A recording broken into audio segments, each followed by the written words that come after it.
warahmatullahi wabarakatuh. Al-Fatihah. A'udzubillahi minasyaitonirrajim. Bismillahirrahmanirrahim. Alhamdulillahi rabbil alamin, arrahmanir rahim, maliki yaumiddin, iyyaka na'budu wa iyyaka nasta'in.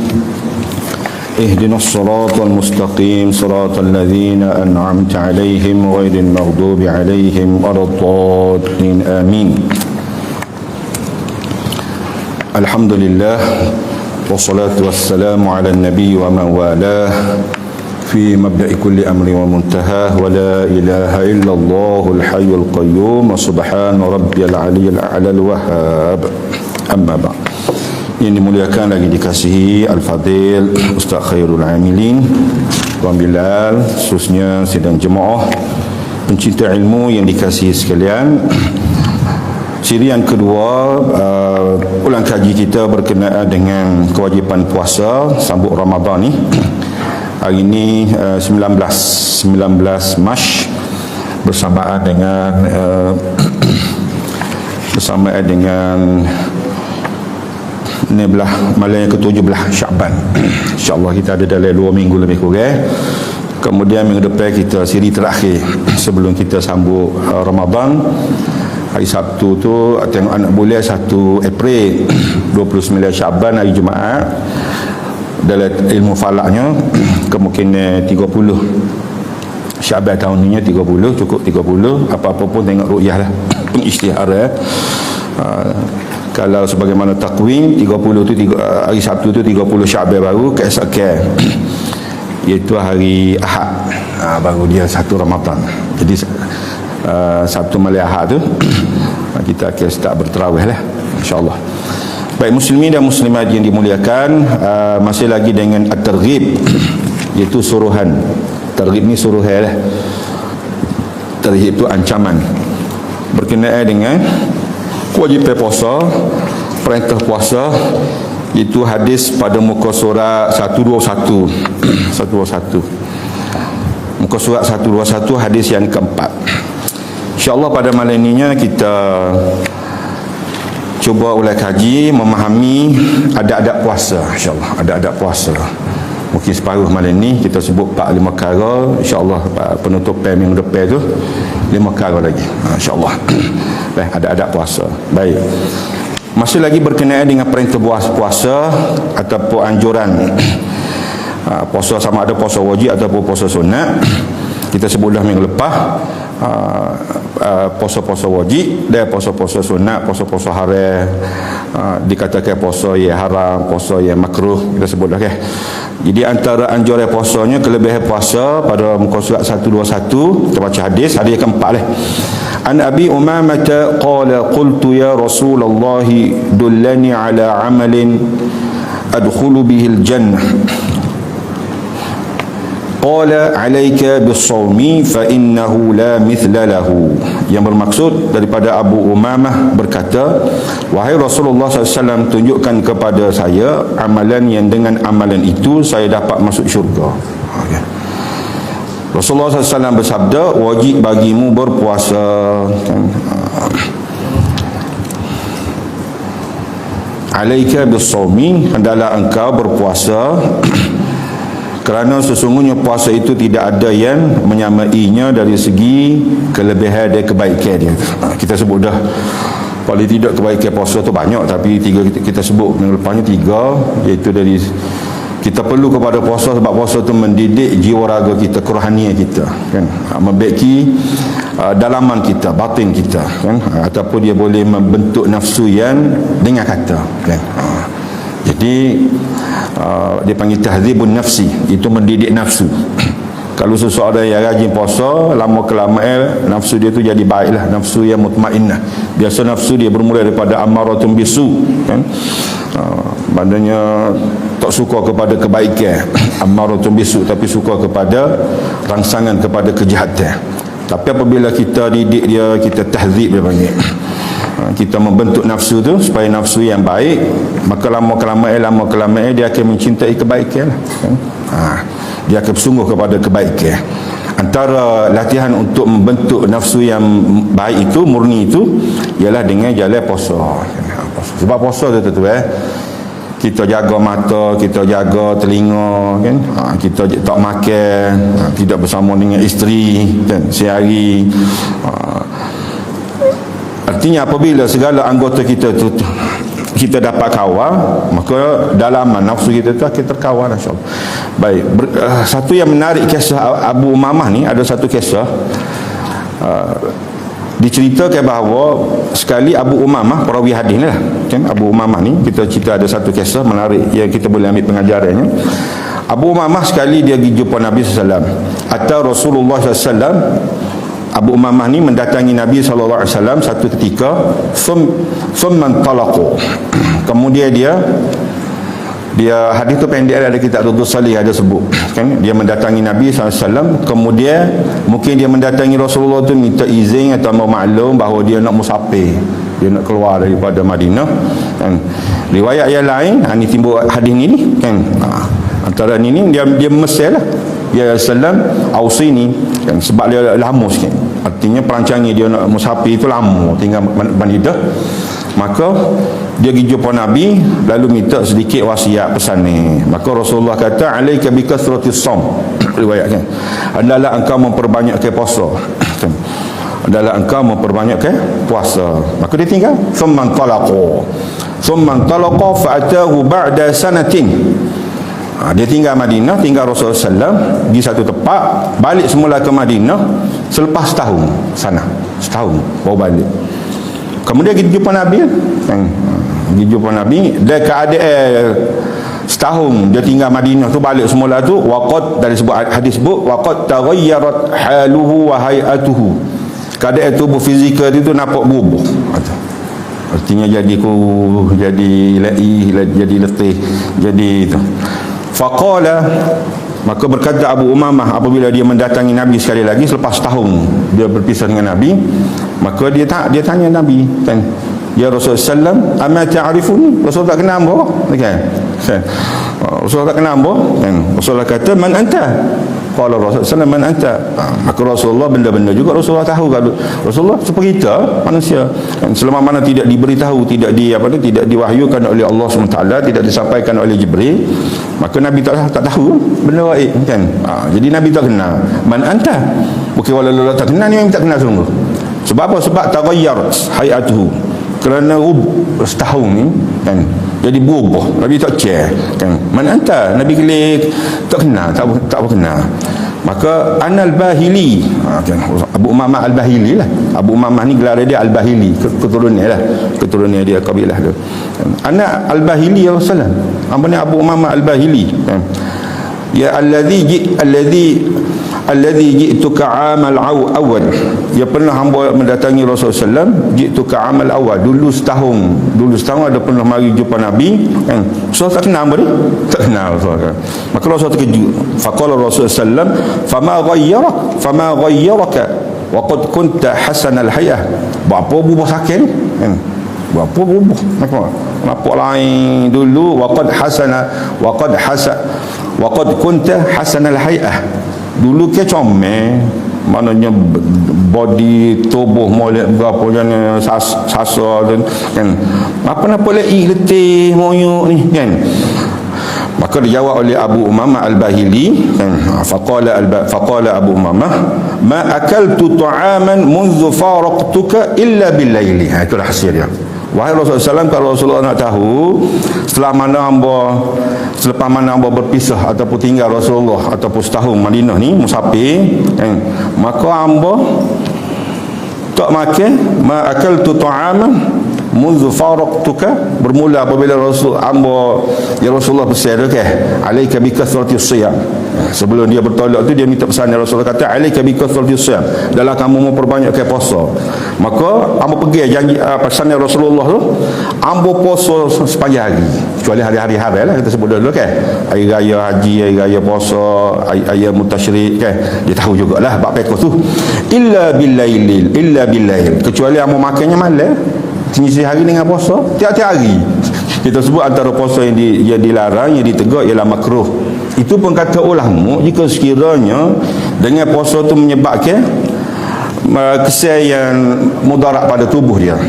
Jadi Abu Umamah ni dia paksa diri, maka Rasulullah lari jatuh pada mendera diri. Kita sebut ujung-ujung tu. Disebut oleh ulama di makruh ataupun makruh puasa sepanjang hari tu jika sekiranya mendatangkan bahaya mudarat kesihatan. Ada pun kalau koho cergah, koho bertambah tenaga, itu tak ada halangnya, tak ada makruh tadi. Umpama antara tokoh ulama salah dulunya iaitu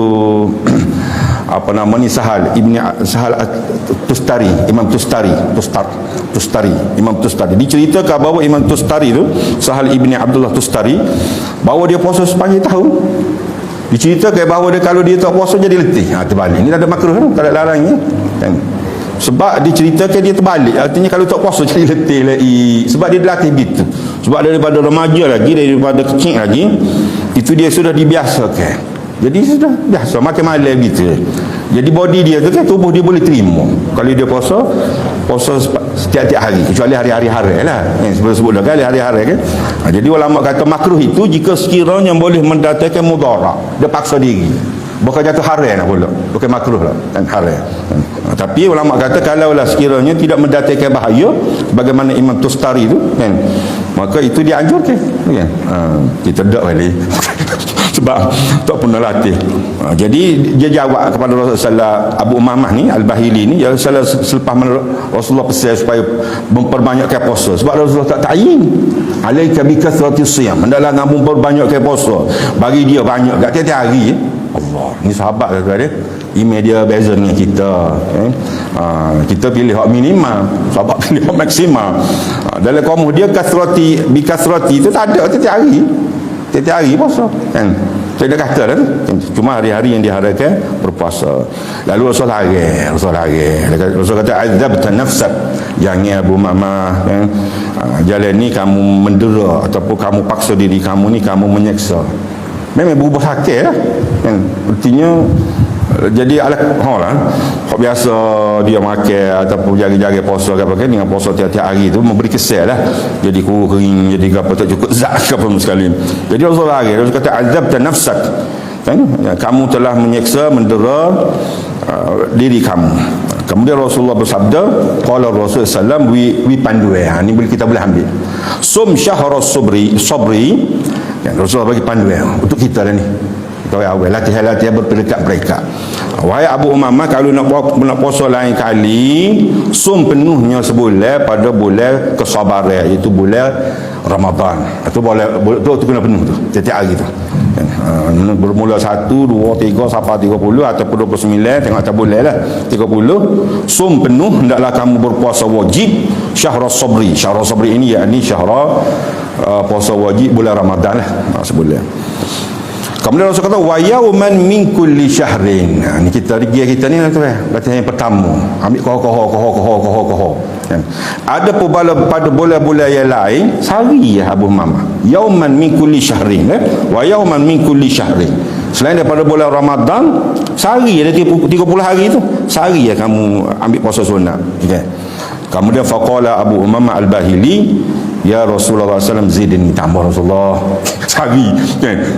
Dia sehari Rasulullah benarkan dia puasa dalam sebulan sedekah dia 30 hari dia kan, tiap bulan kan. Zidni ya Rasulullah SAW, mesej ya sehari tu kan. Kita bermula sehari dulu. Syawal kalau puasa dan itu puasa ni lah. Tak pernah puasa lagi. So tapi paksa di kalau sebaiknya tidak ke itu ke. Tolak bulan Syawal lah. Bulan-bulan lain itu sehari. Syawal tu dia sebab ada hadis khusus yang Nabi menganjur ke. Kita puasa ni hari Syawal. Selepas hari raya pertama boleh puasa dah yang kedua. Tapi pilih-pilih lah, tidak semestinya dia kita sebut dah minggu lepas kan. Puasa sunat. Kemudian Abu Umamah minta tambah. Zidni ya Rasulullah fa inna bi quwwah. Aku rasa boleh gagah lagi. Kalau puasa hari dalam sebulan tu gagah lagi. Faqala Rasul sallam sum yaumaini min kulli syahrin. Kalau begitu tambah sehari lagi 2 hari. Artinya 15 hari pertama sehari. 15 hari ke-30 yang kedua tu sehari kan. Biasa-biasa sikit ojo ni liak gitu kan. Ojo ni liak seperti kita ni. Kemudian dia cuma dia tambah lagi gitu. Faqala Abu Umamah zidni ya Rasulullah fa inna bi quwwah. 2 hari dalam sebulan tu mesej ya, zidni ya Rasulullah, nak tambah lagi, nak lebih lagi. Maka Rasul kata Rasulullah kata kepada Abu Bakar, sum thalathata ayyam min kulli syahrin. Berutus orang apa dia mau puasa tahun ni kan, 13, 14, 15 kan, dia panggil ayyamul bid. Walaupun Nabi suruh puasa 3 hari dalam sebulan tu tidak termaktub tapi ada hadis yang khusus, ada hadis yang lain Nabi suruh secara khususnya 13, 14, 15 kan. Jadi cukuplah 3 hari dalam sebulan tu. Tapi dalam hadis yang lain kan, ikutlah mana-mana hari asal cukup 3 hari. 10 hari pertama sehari kan, 10 hari yang kedua sehari, 10 hari yang ketiga 21 hingga 30 tu sehari, cukuplah 3 hari kan. Maka Nabi beri kelonggaran, kalau kamu nak puasa lebih pada 2 tambah sehari lagi. Okay. Yang Rasulullah sum salasata ayyam min kulli syahrin, puasa 3 hari. Faqala Abu Muhammad zidni ya Rasulullah, ada keupayaan lagi, mampu lagi kan. Masya-Allah, hamba ada keinginan lagi ke kesungguhan lagi. Maka Rasulullah pun sabda, hadis sahih ni, hadis yang disahih oleh ulama. Kemudian Rasul kata sum minal hurum matruk, sum minal hurum matruk, sum minal hurum matruk. Nabi ulang 3 kali dengan mengisyaratkan wa asyara bi asabihi. Rasulullah bersabda ketika sebut sum minal hurum matruk, sum minal hurum matruk, sum minal hurum, dengan mengisyaratkan jari jemari Rasulullah menunjukkan 3 ni. Sum minal hurum matruk. Rasulullah buka genggam, kemudian Rasulullah kata sum minal hurum, buka balik 3 ni kan, menunjuk tengah ni manis. Sum minal hurum yang kedua, watruk, Rasulullah genggam, wa asyara untuk kali ketiga, sum minal hurum, puasa pula 3 kali ni, 3 watruk, kemudian tinggal genggam, Rasulullah genggam, Rasulullah 3 kali. Jadi ulama faham tu apa makna isyarat Nabi tu. Itu Nabi mengizinkan 3 hari direct, hari yang keempat tu watruk, artinya kamu kena berhenti. Comel lah. Kalau puasa, antara puasa-puasa sunat ialah puasa Nabi Daud kan. Puasa Nabi Daud sehari puasa, sehari tak puasa, lusa puasa, kemudian tak puasa, dia gilir gitu. Itu Nabi sebut seafdal puasa juga. Dalam hadis ni Rasulullah pandu kalau kita boleh nak amal, tapi awak sehari sebulan dulu lah. 3 hari Rasulullah tahu puasa yang keempat tu. Artinya 3 hari ya. InsyaAllah Rasulullah isyaratkan 3 tu watruk. Ada buah hari keempat tu kamu kena tinggal. Hari yang keempat tu kena makan, jangan puasa sunat lah ni. Ramadan jangan dibuat kan. Ni boleh puasa. Rasul kata suminal hurum, kalau nak banyak puasa, wahai Abu Mamah, kamu pilih hari-hari yang bulan haram. Rejab baru ni kan. Kemudian tergelar bulan yang sebelah nantilah, itu Zulhijjah, Zulqa'dah, Zulhijjah, kemudian Muharram. 4 bulan, dalam 12 bulan tu dia panggil bulan-bulan haram. Maka kalau kita nak praktik sunnah Nabi ni sebagaimana Nabi pesan pada Abu Mamah kepada kita tu, kalau nak banyak puasa pada bulan haram tu 3 watruk. Watruk tu pula kata ulama sama ada sehari ataupun Nabi mengisyaratkan 3 hari kena rehat kan. Dengan Nabi menggenggam itu artinya bukan kata sehari kena tidak puasa, 3 hari juga tak puasa. Lepas tu puasa pula lah. Selepas 3 puasa tak puasa, puasa pula lah. Puasa sunat 3 hari juga dibenarkan. Hari ke-4, 4-5 ni pula tu kena tinggal. Begitu, gilir dalam sebulan kan. Jadi kalau kita nak ambil pengajarannya, ciri kemuliaan pada sahabat ni kan, Abu Umamah ni, apabila Rasulullah pesan alaika bi kathratis siyam ni, kamu hendaklah banyak puasa. Dia puasa sungguh-sungguh, puasa paksa diri. Setahun dia berpisah dengan Nabi tu, puasa panjang hari sunat. Sehingga Nabi lari sebab memberi kesan kepada diri dia yang letih laik gitu. Baik. Kemudian ada adab puasa. Ada, insyaAllah kita ambil malam ni 5 perkara lah ada puasa. Yang pertama, muka surat 123 tu, anjuran bergegas berbuka dan mengakhirkan sahur. Ni ada 2 perkara lah dalam tajuk ni. Targhib ini menyarankan kita supaya dalam kita berpuasa, antara adab-adab dia dan tidak wajib pun kan, iaitu bersegera berbuka dan mentakhirkan sahur. Antara hadisnya, hadis yang pertama lah, muka surat 123 tu, wa qala sallallahu alaihi wasallam thalathatun yuhibbuhallahu ta'jilul iftar wa ta'khirus sahur wa darbul yadaini ihdahuma 'ala al-ukhra fi as-salah. Rasulullah SAW bersabda, Allah mencintai salasatun yuhibbuhallah, Allah mencintai 3 perkara. Jadi ingatlah ni insya-Allah panduan Rasulullah ni. Yang pertama, ta'jilul iftar. iaitu bergegas berbuka, itu menyegerakan berbuka lah. Bergegas ni bahasa Indonesia, bergegas berbuka, artinya kita memang tak bergegas dah, artinya kita standby dah lah. Artinya bersegera berbuka itu, tapi kena yakin bahawa masuk waktu lah. Jangan agak kata bila, Amu selalu pesan sama ada subuh ataupun maghrib. Jangan buat panduan kepada Tok Bila. Takut Tok Bila salah ke apa sekali, salah, bahaya kita, batas, takut batas puasa kita tu. Kena yakin. Tok Bila tak yakin lagi, kena yakin pada je lah. Je kita ni, je ni kalau handphone ni je yakin lah. Je rumah tu pastikan betul dengan je hak rasmi gitu. Apabila masuk tu, doa lebih kurang, kemudian bersegera ke berpuasa. Menunda tu makruh lah. Ta'jilul iftar, ini sunnah yang pertama ataupun adab yang pertama, dah hukumnya sunnah, iaitu apabila maksud berbuka tu segeralah. Jangan ditangguh-tangguh. Wa ta'khirus sahur, ini adab yang kedua ataupun sunat, perkara sunat yang kedua, iaitu mentakhirkan sahur. Mengakhirkan sahur, jangan awal. Kita sebut sahur tu dia waktu. Dia tidak takhirus sahur tu bukan kata pagi kepada sahur pada waktu subuh kan. Dia takwim kita tu macam dah 10 minit kita akhir sebagai ihtiyat kan. 10 minit tu sebelum masuk waktu subuh tu imsak dah situ tu. Tapi tidak, bukan wajib situ tu kan. Kalau selepas daripada tu sebelum masuk waktu subuh boleh lagi lah. Cuma kita boleh bersedia, kita boleh sahur awal. Dia walaupun awal setengah jam, 15 minit, 20 minit kita sudah dah, itu tidak berdapat lagi fadilat takhir lagi. Bukan kata makruh situ. Baik. Ada pun tidak masuk sahur, makan sahur ataupun bangun sahur tu dengan makan sahur, iaitu pukul 12, pukul 1, pukul 2, pukul 11 tu dinner lagi tu, ataupun makan pusing yang kedua lepas waktu, lepas isyak atau lepas maghrib. Sahur tu dia dianjurkan kita bangun sahur tu walaupun dengan seteguk air kan. Dia anjurkan kita bersahur sebagaimana sabda Nabi SAW kan. Walaupun seseorang itu bangun sahur untuk mendapatkan fadilat dia, walaupun dia tak makan, tak apa semua, walaupun minum dengan seteguk air. Dan yang ketiga, Rasulullah sebut 3 perkara, okay? 3 perkara yang Allah cintai. Wa darbul yadaini ihdahuma 'ala al-ukhra fi shalah, dengan meletakkan salah satu tangan di atas yang lain ketika solat. Jangan terbalik, jangan letak atas kaki, atas kanan. Iaitu tangan kanan, tangan kiri lah. Ini mazhab Syafi'i kita kan. Sunat berdasarkan hadis ni. Sebab setengah imam mazhab tu kedudukan tangan ketika qiyam tu kan, selepas takbir tu kan, macam-macam ya, okey. Ada atas ni, okey. Ada atas ni apa. Sebab ada juga khilaf ulama tu, imam mujtahid tu berdasarkan riwayat-riwayat lah.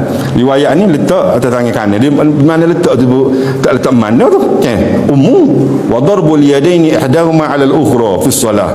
Maka orang mazhab Hanafi tu ala kau Saudi kan, ala kau Saudi Hambali tu begini. Tekuk gitu. Biasa kalau tu lagi Mekah lah. Okey. Orang janggut panjang tu. Okey. Orang janggut panjang tu. Okey. Gitu dia. Tak terada. Tekuk gitu. Kan. Setengah hak mazhab kita tu lah atas perut okey. Pusat tu atas. Gitu okey. Imam Hanafi duduk bawah. Okey. Bawah. Imam Hanafi, orang lah ke Pakistan lah ke Afghanistan, mazhab Hanafi. Kalau Imam Malik pakai takbir jatuh tangan, mazhab dia gitu. Okay. Ada hadis kan. Imam Malik apa namanya, ada sumber dia kan. Jadi imam kita Syafi'i letak tangan. Baik, hadis yang kedua, qala sallallahu alaihi wasallam, la tazalu ummati ala sunnati ma lam tantazid bi fitriha an-nujum. Umatku sentiasa ada di atas sunnah, dia mengikut sunnahku selama mana dia tidak menanti munculnya bintang-bintang dalam berbuka. Itu tidak lama lah. Dalam berpuasa disunatkan bersegera berbuka apabila telah datang waktu maghrib kan.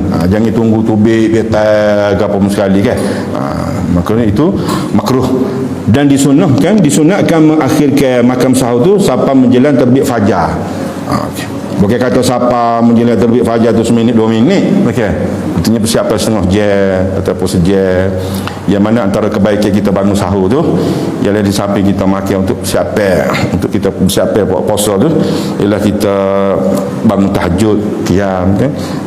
Ada ruang lagi, kemudian kita zikir-zikir, istighfar. Lepas tu bersiap awal untuk mendatangi masjid untuk solat subuh.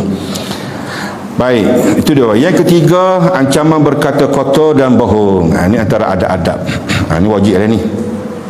Sebab walaupun tak puasa, walaupun tidak batal puasa, ni kita bercakap uduh, kita bercakap mengupak korang, makin hamu, cakap pekota, tapi dia memberi kesan terhadap kualiti puasa kita tu. Puasa, harus puasa kita tu tidak diberi pahala di sisi Allah SWT. Wa qala sallallahu alaihi wasallam, man lam yada' qawla zuri wal jahl wal amal bihi falaysa lillahi hajatun fi an yada'a ta'amahu wa syarabah. Antara apa nama ni dalil dia nya, sesiapa Rasulullah SAW bersabda, sesiapa yang tidak meninggalkan perkataan kotor, dusta, perkataan yang mencarut ataupun menyapung kan, benda-benda kotor tu kan, benda-benda keji lah, benda-benda yang buruk akhlak dia. Kemudian wal amal bihi, dan kebodohan dan perbuatan palsu yang tidak sesuai dengan kenyataan aslinya. Ini terjemahan Indonesia ni belik. Kalau nak mudah faham kan, wal jahla ni artinya percakapan kosong lah, percakapan kosong gitu. Wal amal bihi, dan juga perbuatan-perbuatan keji dan perbuatan yang sia-sia. Falaisa lillahi hajatun fi an yada'a ta'amahu wa syarabah. Maka tidak ada bagi Allah SWT hajat keperluan. Allah Ta'ala tak nilai lah kan? Allah tidak memberikan suatu apa nama ni kemuliaan sampai ia meninggalkan makanan dan minumnya puasa kan? Tak bahaya juga tu. Maka tidak ada bagi Allah hajat sampai ia meninggalkan makanan dan minumnya berpuasa. Indonesia kan, artinya sia-sia lah. Falaisa lillahi hajah, Allah tidak ambil kira dengan dia meninggalkan fi an yada'a ta'amahu wa syarabah, dengan dia meninggalkan tak makan tak minum. Artinya puasa dari segi hukumnya, dari segi fiqhnya kan. Tapi dengan dia tidak meninggalkan percakapan dan perbuatan yang keji, perbuatan yang sia-sia, percakapan kosong kan. Falaisa lillahi hajah, Allah tiada keperluan hajat, artinya tidak akan beri pahala sia-sia kan. Jadi azam muslimin dan muslimat kan, kita akan jaga pertuturan kita, cakapan kita kan, tindak tanduk kita kan. Baik, timbul isunya tidur. Apa hukum tidur? Ramadan kan. Tidur, daripada tidur dengan baca Quran, baik baca Quran. Tapi daripada buah kosong, daripada tengok TV, baik tidur. Kita pula kan. Pandai tua-tua lah gitu. Tapi janganlah melampau akan tidurnya kan. Siapa hari Jumaat Zuhur, lepas sahur tidur dah dia tu. Oh kan. Sahur, pas sahur tu tidur tu, maknanya subuh tu masuk lagi tidur. Lepas tu sedangnya kopul tu sia-sia. Maknanya sah pada puasa dia tu sah lah kan, apabila niat cukup syarat-syarat dia kan. Tapi tak semaya itu dosa pada tak semaya kan. Dengan meninggalkan semaya, sepatutnya dia beradab lah kan. Artinya dia azam kan, menyempurnakan puasa dia tu dengan kewajipan-kewajipan yang lain. Umpama semaya, paling utama sekali semaya, kalau boleh secara berjemaah kan. Maka kalau ditanya berkenaan dengan tidur, hukum tidur kan, tidur orang puasa tu ibadat, bukan semua hadis. Ada hadis tak ada sombong tu kan. Gitu. Maka berbanding tidur dengan baca Quran, berzikir apa kan, lebih baik berzikir baca Quran kan, daripada tidur. Sebab bulan puasa ni bulan yang Allah Taala gandakan pahala sia-sia kan. Kalau kena semata-mata tidur, banyak kau tidur kan. Sedangkan ulama kata ganda, bayarkanlah antara fatwa ulamanya, inna tasbihah fi Ramadan khairu min alfi tasbihah fi ghairi Ramadan. Antara fatwa ulama, seseorang yang hanya bertasbih dengan menyebut subhanallah tapi di bulan Ramadan, tak kira lah sehari kau malam ke, tasbihah sekali ya, one only, inna tasbihah fi Ramadan. Tapi hak dia ucap tu, hak dia sebut tu, mengingati Allah dengan subhanallah sekali sebut, itu di bulan Ramadan, khairu min alfi tasbihah fi ghairi Ramadan. Ganda pahala dari seginya keutamaan itu lebih baik daripada 1000 kali dia mengucapkan subhanallah fi ghairi Ramadan, tidak di bulan Ramadan. Maka rugi dengan tidur tadi. Patut dia duk belah-belah apa kan, tangan dia sebeh ke apa macam ni, subhanallah subhanallah subhanallah, alhamdulillah alhamdulillah, Allahu akbar, selawat nabi kau, istighfar ke apa. Maka jangan sia-sia ke peluang ke masa yang Allah Taala bagi sebulan itu untuk menambah ke pahala kita tu. Alah. Wa qala sallallahu alaihi wasallam, hadis yang lanjut berikutnya, wa qala sallallahu alaihi wasallam, hadis yang kedua muka 125 tu, wa qala sallallahu alaihi wasallam, man lam yada' al-khana wal kadhiba fala hajata lillah an yada'a ta'ama wa syarabah. Sesiapa yang tidak suka meninggalkan kekejian dan